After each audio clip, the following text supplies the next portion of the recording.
இந்த நாட்டுல ஒவ்வொன்றும் ஒரு விதமான பைத்தியம். அவனுக்கு அது என்னடி அந்த நாய் மேல அவனுக்கு அப்படி ஒரு பிரியம்?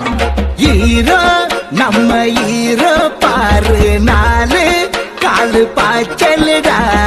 ஊரில் உள்ள வில்லனுக்கெல்லாம் நாலு முழுக்க காய்ச்சலுடா.